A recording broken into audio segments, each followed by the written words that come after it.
Hello అండి, ఇగో బీరకాయ పొట్టు తెలివక మొత్తం గీకుతారు కదా, గీకద్దండి.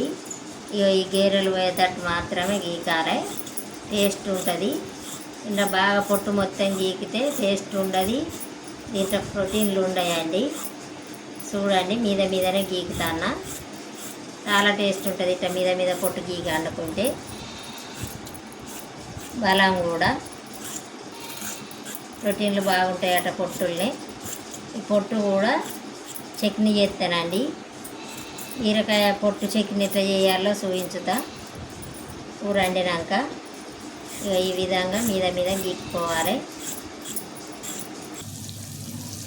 హలో అండి, ఇక 2 పావుల నూనె, 1 ఉల్లిగడ్డ, 4 పచ్చిమిర్చి, 1 ఎల్లిగడ్డ తాలింపుకి వేసిన.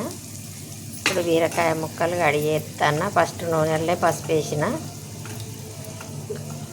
బీరకాయ కూర ఇట్లా వండుకుంటే బాగా టేస్ట్ ఉంటుందండి, అందుకే ఇట్లా వండుతాను.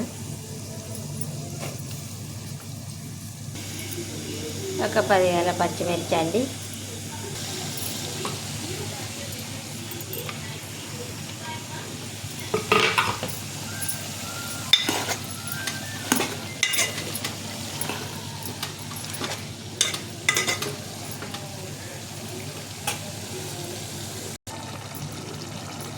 ఒక చిన్న టమాటా కోసేసిందండి.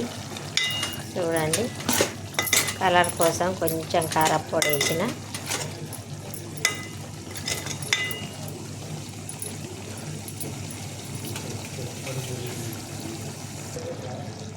అలా అండి, బీరకాయ కూర రెడీ.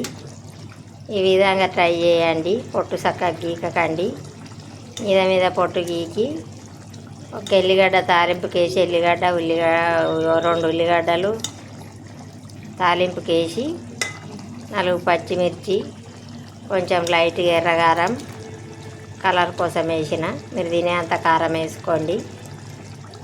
ఇట్లా వండితే బాగా టేస్ట్ ఉంటుందండి బీరకాయ కూర. బాయ్ అండి. బీరకాయ కూర నచ్చితే ఎవరికన్నా షేర్ చేయండి. నాకు కామెంట్ బాక్స్లో కామెంట్ పెట్టండి.